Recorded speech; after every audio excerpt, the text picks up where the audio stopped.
Welcome to a special edition of Been There, Watch That. This is Joe, and beside me I have Justin and Dave as always. And if you are familiar with our podcast, we review mostly older content, older movies, stuff like that. But today we have a special episode, a very special edition. We are reviewing the movie, little short film, Gramma and Ginga, the movie. For all of our news and information, be sure to check out our website at beentherewatchthat.com. Follow us on social media at BTWTPod. So, guys, glad we made it in for a special edition. Yeah, it's amazing that it's a short film and it's from West Virginia. Yes. Clarksburg, yeah, and about two ladies. Yes. So pretty neat stuff. Yeah. So if anybody is unfamiliar with Gramma and Ginga, one, where have you been? I had no idea. I didn't either. So brought this to light for me. Not a big social media person, so I had no idea. I don't do TikTok or anything, but Well, and I knew that they was famous nationwide, but we learned in the documentary that they're famous worldwide. Yeah, that's crazy. And it's about these two elderly ladies in Clarksburg. They're sisters, right? Yeah, they're sisters. Okay. Grandma was like 106, and her little sister was maybe 5 years younger or something like that. Yeah. Yeah, and basically, literally, it is based on the viral videos of them that their grandkids just turned on their phones one day and started filming them arguing back and forth, and people fell in love with Grandma and Ginga. They heard them yelling at each other, so they pulled out their phones and. Yeah, just did it for friends for a good chuckle, and then all of a sudden it just caught on like wildfire. Yeah, it's kind of crazy that. I mean, I think at some point both of them were individually would remind you of your own grandma, Yes. Especially if you're like my generation. Yes. You guys are younger than me, so I don't know, but like my generation, I'm a boomer. My grandma was very similar to that. She wasn't afraid to, call you, a name. Call you out on it. Yeah, and just be tough with you and, tough love. And that, yeah. But, would always stand up for you and make sure they had your back at all costs, but just that attitude of self-reliance and resilience and toughness, all rolled up in a grandma and kind of the matriarch of the family.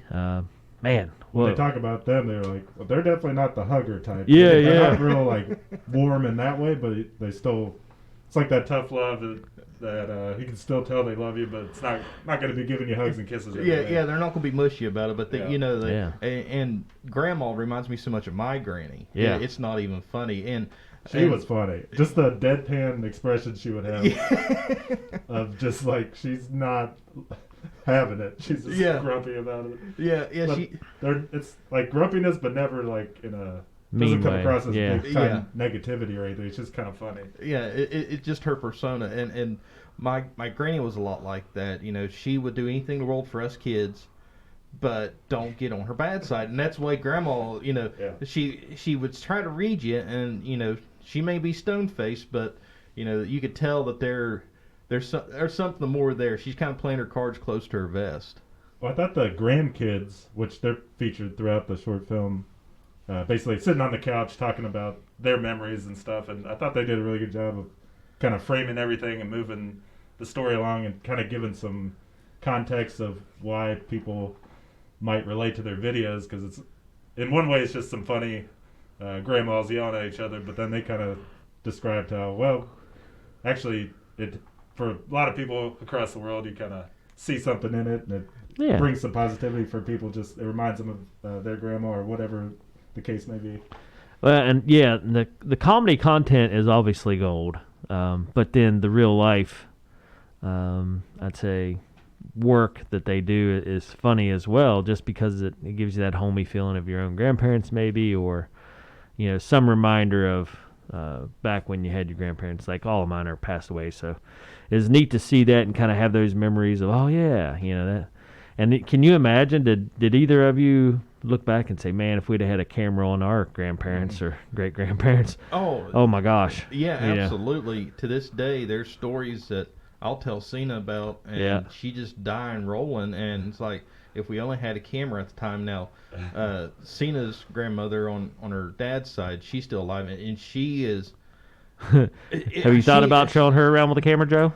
Oh, it would be like this. I mean, that Yeah. people would think we would be knocking off Grandma and Ginga, and we call her Nan, and Nan is so much like Grandma, it's not funny. Yeah. So it's like Cena, and Cena mentions it all the time. She goes, "That's Nan and one of Nan's relatives." She said, "You get those two in a room, and they're just like that." Yeah. It seems like Ginga's kind of the instigator. She's always getting on Grandma's nerves. Like she moved her washcloth, and she was all bent out of shape about it. She had no right to touch my washcloth. Yeah. And then she was sitting in her seat, and she wouldn't get out. She's like, "Get out of my seat!" She's like, "I'm not getting out of this seat." Yeah, it's all. She likes to pick on her a little bit. Yeah, She's it's like, funny. No matter how old they are, it's always that younger sibling always just poking Oh the bear. yeah. Yeah, you would think as they get older that they would mature and wouldn't and pick at each other, but here we are, 100+ years old, and still that younger sister's always trying to poke the bear and get her jabs in. Well, and I think right as soon as the film ended, Justin, you'd said, "Man, that was done very well, professional, done." tight editing. Yeah, and Taught a lot. I mean, told a lot in 30 yeah, minutes. yes, and that's the more I think about it, the more you're right. Yeah. I mean the well, I was gonna say young lady, but I don't know. The lady that directed and edited it did a fantastic job. It was slick. I was impressed. I was Yeah, like, yeah, the oh my production gosh. company, and And the movie or the music fit the movie. you guys got to think. I mean, we're not talking about two ladies that had been on TV and movies for 30 years. This is based off of 5 years of content. So to be able to tell their whole life story and get all the high points in 30 minutes is very well done. Because when they switch over to like black and white, now we're back in the 1900s. Yeah, sometimes documentaries can go down that road for too long and gets a little drawn out. But this, I thought they threw it in and it was important. It was nice to have some of that real like history of the family, but it didn't go on too long. Then it kind of moved along, got back in. But I mean, telling them the story of Ginga running away at 15 to get married. Yeah. Yeah, isn't that crazy? From Clarksburg to Oakland, Maryland, that had to have been a 4-hour drive, or that you could even get a cab that far. Right. I did a Google map. It's like an hour and a half on modern roads. I mean, when she was 15, that'd have been 1930, 1929. And that's so crazy to think today. I mean, back then, it happened a lot more than what we realized, because that was one of the things a lot of people didn't talk about. I mean, to this day, if you talk to older people, you'll find a lot of them that are in those situations where they ran off and got married at 15, 16, whatever. Yep. And nowadays, it's basically unheard of. It's like the era gone by where you don't even think about 15, 16 making life decisions like that. Oh yeah. And then Grandma was like, "You guys were bad." They're like, "Yeah, I know. We ran off and did that." Yeah. And these are Italian American ladies. That's kind of the backstory. Their parents came in 1907, something like that. Yeah. Directly from Italy, and Clarksburg has a big Italian American community, and it's pretty interesting.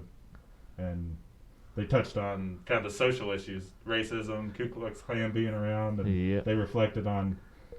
We got called names, but we didn't have it as bad as like the black residents who'd have to totally segregated area. They lived through all that, so that was interesting. And that is interesting. I'm impressed that that made it into the film, just because they're so funny and more comedy, but then they get sincere with their background, their heritage, and kind of how racism played a part of that, and it added a little bit of a serious tone to what was overall, I think, a comedy skit. It showed them as real people, not just the comedy sketches that everyone has seen and loved. That these are real people, and this is their real life. It kind of drew you into their perspective. Even Grandma, born in 1914. I mean, holy cow! Husband made $3 a day. They were selling tomatoes 7 cents for a dozen. I mean, Isn't that crazy? It makes you realize how much they've lived through, how much history they have. Yeah. Well, you think about both of them. I mean, even 6 years apart. But so 1920 till.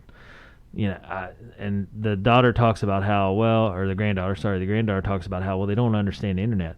It's crazy what they've seen, though. Yeah. I mean, they've seen the automobile and industrial revolution. They've seen the technology grow in leaps and bounds. I mean, they had an old dial-up phone, rotary phone, sitting beside a newer phone, that they obviously use. But and then I looked on their Facebook page and going, they're going through their attic and stuff and just kind of cleaning some stuff out. And it's crazy the stuff they had up there. Yeah, they've been showing videos cleaning out Grandma's house since Grandma's unfortunately passed away, and all the crazy stuff that they pulled out. One video they showed the other day was, have you guys seen those videos where like it was the exercise machine? It was basically like a big belt that ran around the back and just jiggled you. Yeah, they found one of those in Grandma's attic and it still works. I mean, it looked almost brand new. Isn't that crazy? So, and just the just like you said, Dave, everything that they've seen. I mean, Justin and I, we're 34, 35, and all the stuff we've seen on the technology side. Yeah. I mean, we've from no internet to internet. Yeah, we're right on that cusp. Yeah, to dial-up internet. Yeah. And I remember going to Salem University in 8th grade on a school field trip, and they was talking about Wi-Fi then. Yeah. But they was telling us, it's like, oh yeah, we're testing this internet where, see that little tile on the ceiling, that can send you internet to your computer without running any wires, and we just mind blown. Yeah. And they said one of the tests we have to do to see if it interferes with it, we set a computer on top of a microwave and turn the microwave on for 10 minutes. Mm-hmm. And it's like, that's just mind blowing. So what these ladies have seen in over 100 years, I can't even I can't even fathom the thought. Yeah, I mean, just, Ginga driving and thinking about she saw cars in 1930. Yeah. Yeah. That's crazy. 1930 cars, 1940, 50. Out, yeah. Seen the first cars off the assembly line. And, very basic car. Yeah, and now she's driving around, And here we are nowadays seeing self-driving cars. Yeah. I mean, that's just, for the three of us, just seeing a regular car going to a self-driving car is crazy enough, but to actually see the first automobile roll off the assembly line itself, that's just almost like folklore that you just never seen. Yeah. Well, you did a little bit of a primer, Joe, and just kind of showed us a quick clip of a video of them kind of fussing at each other. And for me, when I saw that, I was like, well, I don't know how you can make a whole movie out of this, but I was wrong because there's a lot more to it than I realized. Yeah. Because when I just saw that, I was like, I don't know, it'd be my cup of tea. But then seeing it in a movie form, I was laughing left and right at the stuff they were saying. Well, and it's funny, they didn't ham it up. It was just them being them, and you can tell that. I mean, it's fun. I really liked it when they were in the diner, and Grandma's like, she's taking your picture, and Ginga's like, yeah, I know, you're not looking at him. Don't look at him. I'm looking down here. See me looking down here? She's like looking off in the distance. Yeah. She's like, I know how to do this. Yeah. Yeah, I've got this all figured out. Yeah. Well, pretty funny to see them sitting there, and they're bringing in stuff from all around the world that fans have sent in. Yes. Like awesome, like artwork, portraits of them. And that little shot where she's sitting in her chair and she's totally covered in like fan mail. Yeah. Holding it, it's like, that was pretty funny. Yeah. Just the situations of them. I mean, because they take it in stride and they're like, yeah. Yeah, Grandma looks at the picture and goes, what am I going to do with that? Yeah. and it's funny to see that in their mind, they're just regular people. That they haven't taken on this celebrity persona, which they have become. It's like, we tell them, it's kind of like TV, but people are watching you on their phones to try to explain it to them. Yeah, and there's millions of people. And they just can't wrap their heads around the idea of they're famous. Like, they don't understand how famous they are. Yeah, you do. Well, I don't have a computer. Yeah. So it's funny how they became literally popular worldwide, but yet they're still humble and down to earth. They're going, why does people find us entertaining? We're just normal people living our lives, but yet people are loving us. Yeah. It's amazing that they have that perspective, even through everything they've been through, in 100 years, 96 years. It's crazy, the perspective they bring to it. I thought the grandkids, I was impressed that they were able to like kind of understand the value that they have for other people, because they talked about the story where their mother had died, and after the funeral they come back and everybody's pretty tore up, but then you can't help but start being entertained and laughing at Gramma and Ginga. So they're like, that's kind of like their gift to the world that we're bringing. We're letting the whole world see the stuff that we get to see all the time, which is their like antics and their funny stuff that goes on between them. Yeah, and it's funny to think, and I just still can't wrap my head around the concept of just these two women are just living their lives, and people fall in love with them. But on the flip side of the coin, I can see exactly what it is, because everybody, or almost everybody's had at least a grandmother, or at least an older family member, or a family friend that they have known all their lives, that are like these hard-nosed, do whatever it takes to get the job done, and you're not going to tell me no, and there's nothing's going to stop me. And that's what you get out of Gramma and Ginga. Is the only reason, one of the reasons they've gotten this sold is because they've taken no for answer. Yeah. And you get that within 30 seconds of watching them. Is these ladies have been through a lot and are not going to take no for an answer, and you're not going to stop them. Just like when Ginga was in the car, and she told him, if you don't like it, get out. Yeah. Kiss my butt and walk home. Yeah. Yeah, she talked about, she was going through her list of 4 husbands and talking about it. I think like the second or third one, she's like, I got rid of him. So Yeah. it's just like, okay, there you go. Just send him down the Oh, road. and I like it. Grandma was just like, he was a drunk. He was a drunk. Yeah. He drank. He was no good. Yeah, Yeah. they was all drunks. Yeah, it's kind of crazy too. I mean, this where we're at right now is that grandma's died and Ginga probably don't have much time either. So it's like this little time capsule at the very end of their life. They get all this exposure, but now it's Yeah. That is a good point, and I think that's what shoot, what was his name? The gentleman there that was part of it.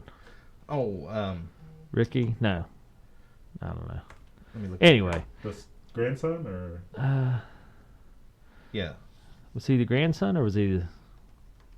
Either way, Here, let me back the up. gentleman in the film, but he had mentioned that he's like, hey, somebody did one video of when they were in a house together sharing a bathroom, and he's like, you can't do that because it's just trouble, and he videoed it just for kicks, and he started posting it, and he realized, man, the following's jumped up. It's jumped up more, and they post a couple more things, and just to have that insight and awareness to say, okay, this might be okay, and people might be interested, and then realizing that it was taking off and starting to capture all those moments, and you think, it made me think back to where, if I'd done that with my grandma, it'd have been really nice, just in one way to share with the world, for folks that miss their grandma or whatever, but also to capture those moments as well, and to have them for yourself.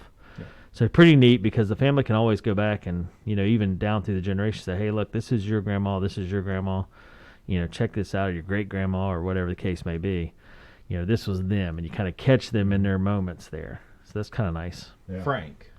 Yeah, Yes. sorry. Yeah, and even the technology change of going from a VHS camcorder to phones, I mean, they're in like high definition. You're getting Gramma and Ginga, and like the sound isn't scratchy. Or, Yeah, like, yeah, the you're image getting, quality's high, and yeah. you're getting those in like a good quality that, it's going to stay on the internet forever, probably. Yeah, this is a perfect time capsule for their families, because pictures tell a story, but you only get part of that story.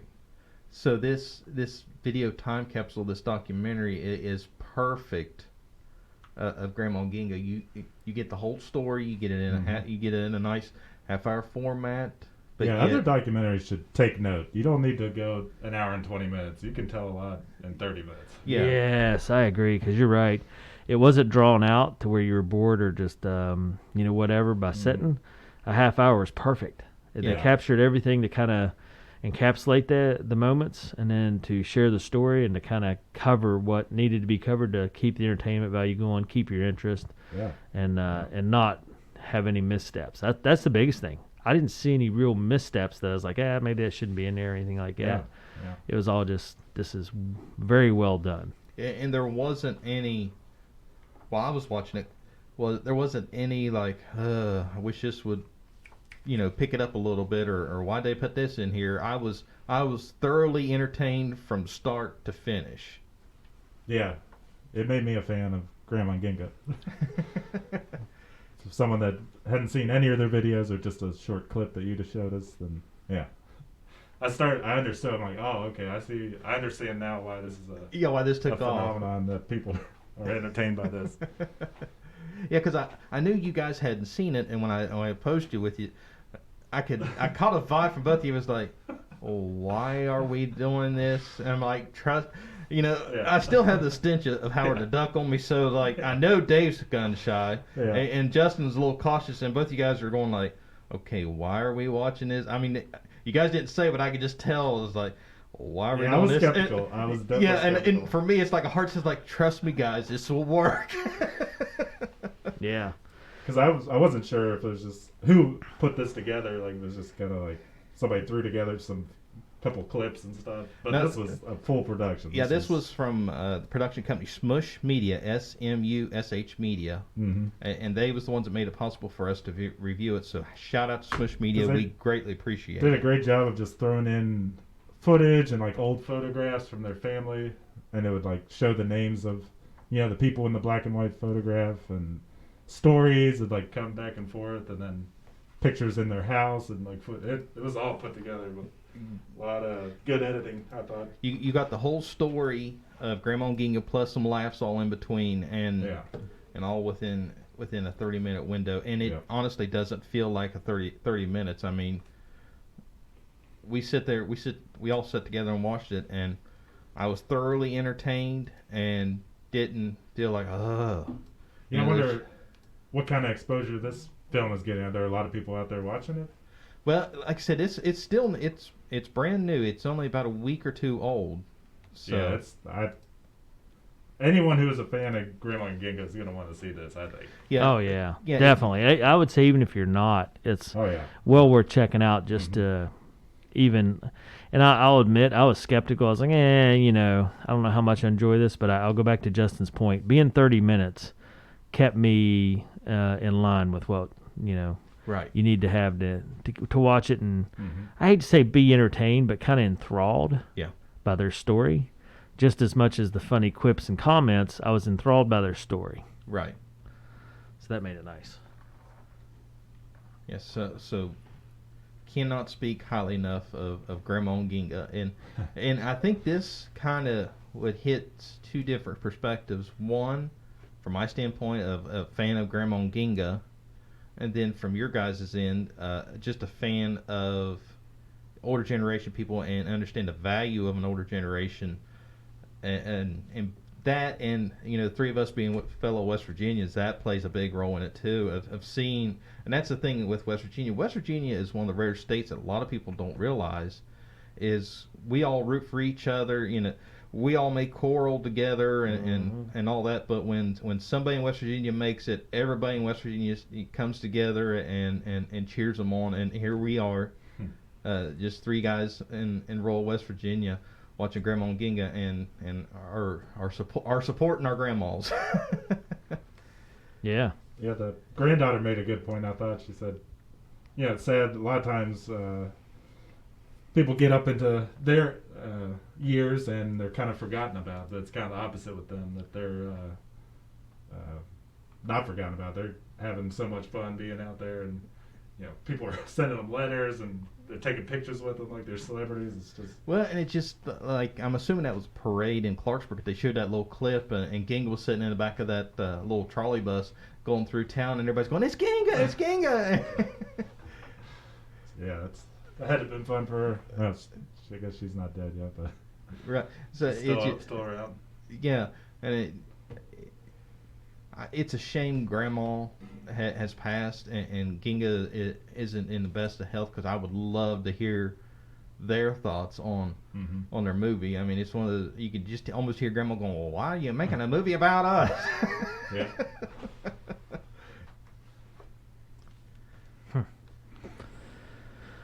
I was looking through their Facebook page. It's kind of crazy, the stuff that's in there. As you mentioned, that jiggling belt machine, exercise. I guess you call it an exercise machine. Yeah. They had a lot of neat stuff in the house. It's kind of crazy to see the timeline of stuff. Yeah. Yeah, a little blast from the past of just I don't know how big this brand was, but I know it was big in West Virginia. Stone and Thomas. Yep. There was a clip where they was cleaning out the attic, and you saw a bag of Stone and Thomas in the background. I was like, wow, there's a blast from the past. Yeah. A brand I'd completely forgotten about. Well, that's they also, one other little kind of poignant part for me was they're talking about how much different it was in terms of like neighborhood community feel, that everyone knew their neighbor, and like the one neighbor on there, they're like I don't know where they were, but he was saying, I don't even know my neighbors now. I've never even talked to them. And he's like, I don't know if we'll ever get that back. And also just they're showing shots of Clarksburg when it was a booming town. Yeah. And then nowadays when there's shuttered factories and stuff, just all those changes they've seen too in their lives. Talking about their street being dirt. Yeah. And I think that's a little bit of perspective that all of us in West Virginia see. I mean, here we are in Roane County, and you talk to parents, grandparents, and you literally knew everybody in your neighborhood or your community, and now it's got to the point you almost don't know where your next door neighbor, who your next door neighbor is. Yeah, it happens. That's for sure. Kind of neat though. I see on their Facebook page they're really, with the documentary coming out, they're doing a lot of like a Q&A with Christian Sheelan, the G&G movie director Jennifer Steinman. So Jennifer Steinman, kudos to her. Great job. Yep, definitely. And neat to see. Absolutely. All right. Well, to wrap it up, how do we wrap up this special edition? Okay, so let's. Are we going to rate this one? Yeah, we have to. Okay. Yeah, we have to rate this one like we do everything else. We need a special rating system for this special episode. Oh, now you're throwing us a curveball. Yeah, let's do something from the movie, a reference. Do you have anything in mind? No. I mean, I've got things that come to mind, but they're little cuss words that they say. Yeah, me. Yeah, that's what I was gonna say. I don't know that we can throw any of those tidbits in there. Yeah. I have to bleep All right, tell you what. We could do it on Ginga's husband rating system. Yeah. He drank. How many husbands? He was bad. Oh yeah, there you go. How many husbands? So 4 husbands is overflowing mop bucket, 3, 2, and 1. One being just couldn't stand it. Okay, so Dave, you want to go first? I will say 3.5 husbands. Really? There you go. Yeah, I mean, and the only reason it's not 4 is just because this type of deal is not my cup of tea. But I will say I thoroughly enjoyed it. I was enthralled by it, and I gotta say that the director Jennifer Steinman did an outstanding job. Okay, so I really liked it. It reminded me of my grandma. So 3.5. Yeah. So based on our normal scale, you're overflowing large. Yeah, easily overflowing large. Okay, perfect. So 3.5 drunk husbands. Yeah. Justin, where we at? I'm definitely the same ballpark, overflowing large, and but I'm gonna go 4 on this one, just because the editing was just really impressive. Just everything was tight, and if this was 15 minutes longer, it might have not been as good, but it was just perfect. And it totally brought me up to speed and took me from someone that just kind of was seeing their video clips and thinking, okay, but to actually like being entertained by them. You can't help but be entertained and kind of root for them. So yeah. Nice. So full 4 on drunk husbands or mop bucket for Justin, and I gotta say, on this one I gotta agree with one of you guys.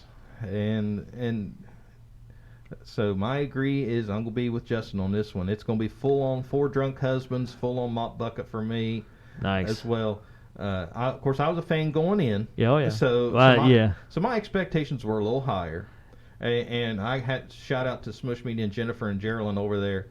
You guys knocked it out of the park. You did. As a Gramma and Ginga fan, you guys did it justice. You did it perfectly. There was literally nothing that you missed. Yep. Yeah. I agree wholeheartedly. It was a really good job by the director and editor. And good call on the family to catch those moments. Yes. I mean, I'm sure there are a lot more that they didn't catch. Oh, absolutely. But they got just enough to make it very, very nice. Yes. Yes. So. Not a whole lot of like fluff interviews with random side characters. It was like all about the family. At one point, there was a guy that was like one of the neighbors, and he was just talking about the neighborhood for a little bit. But other than that, it was family all centered. Mm-hmm. Okay. Well, that's our special edition. Joe, you want to wrap us up and take us out of here? Sure can. So first, before we go through our normal spiel, thanks Smush Media, Geraldine and Jennifer, and we want to thank the family of Gramma and Ginga for providing the world with such entertaining videos, and again Smush Media Geraldine and Jennifer over there, thank you all very much. We greatly appreciate it and love watching it and reviewing it. So all of our news and reviews and information, be sure to visit our website at beentherewatchthat.com. Follow us online at BTWT Pod. We're on Facebook, Twitter, and YouTube. And if you have any reviews that you would like to send us, please contact us on our social media platforms. We would love to do more special edition episodes like this. I know the three of us were greatly entertained by this one. We would love the opportunity to do it again. So please feel free to send us any information on any upcoming events or movies or documentaries or whatever. Yeah, I like the format, work. the short thing that we were able to watch instead of a 2-hour movie. Yeah. I like it. Yeah, very nice. So send it to us, and we'd be more than happy to review it. BeenThereWatchThat.com. All right.